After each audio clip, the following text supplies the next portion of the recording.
Hello everyone, welcome to Urban Informatics and Modeling. My name is Joshua and I'm from Group 7. So our group will be talking about caring for country as a theme of our project. So caring for country means a lot of things. It can be seen from the environmental aspect, it can be seen from economical aspect, but what we want to do is to see it from social aspects, especially homelessness. So the video is about homelessness and how we deal with homelessness in a particular area in Melbourne. And I hope you enjoy this video.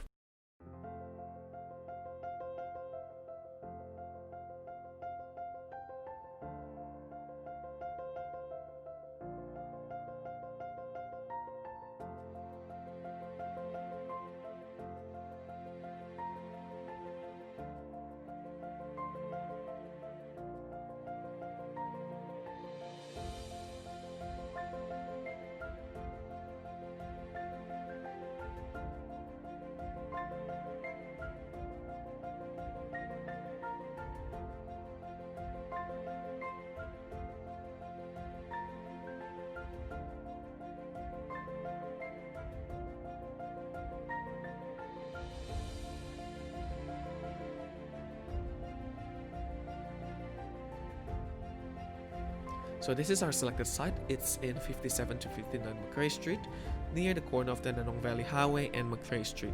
The site itself is 2200 square meters large, and the way we approach the design to this area is to have a massing, like a U-shaped form facing the north, and extruded, exaggerated like that, to create like a big massing, and then we try to subtracto it as a strategy of form finding and allowing some sunlight to access the adjacent neighbor, highlighted in orange area.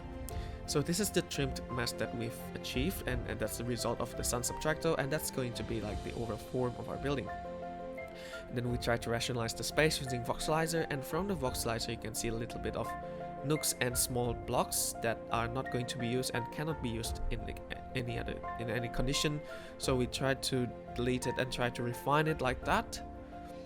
And from this form we can have like stair shape and some spaces that can be used as a green communal spaces and some balconies.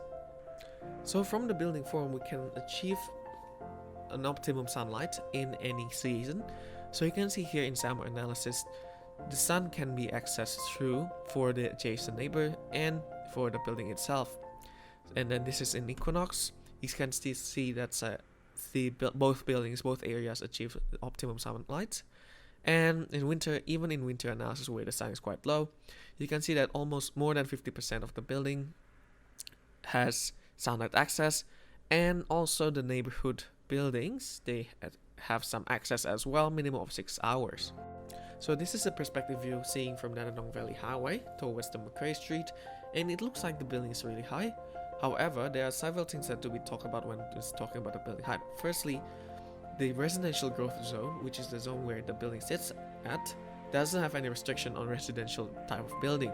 So we are allowed to do whatever we want in creating the building height, but we want to balance it out with the current building heights in Dandenong. So the maximum building height, the tallest one that we found, is 36 meters tall. So that's the parameter that we're currently working on. But due to the sun subtracto, we are able to trim it up to about 8-story high. So that's about at 25 meter high. So you can see in the other perspective looking towards Dandenong Valley Highway, and you can see that there's a building beyond, that's the Dandenong Plaza, and from the perspective point of view, the building heights are quite similar, but because this is a perspective, it looks like the building is really high. But having said that, the high part of the building sits at the back side of the Macrae Street, so it's really not up the front. And then you can see that there's a setback from like a wedding cake form, and because of that the visual bug is not really that apparent. And you can see that in the front part the building height is similar to the surrounding buildings.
So to conclude, our prototype has provided 32 apartments and 116 residents in that area, but we also want to carry out the strategy and the design method of Sun Subtractor and allowing some public spaces into other sites that we have selected.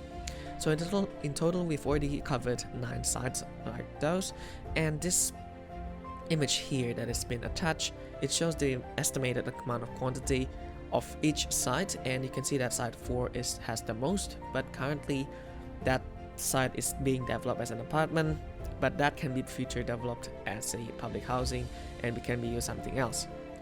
So in total, we've already covered 9 potential locations, and we have provided 2,870 apartment units with this kind of scheme, and 9,379 homeless people will be supported, and that is sufficient for the number of homeless people in Dandenong at this moment.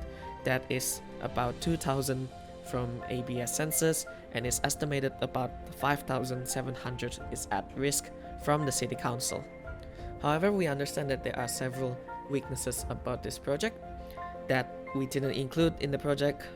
So the first one is the land condition. That might be the land, it might be contaminated, or other contingencies. There might be council approval and community feedback that we didn't include. So I suggest that community feedback should be included for any future progression or any future process of this project.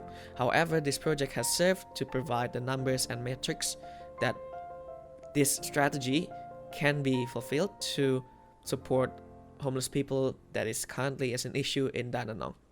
So I hope you enjoyed this video. Thank you very much and have a good day.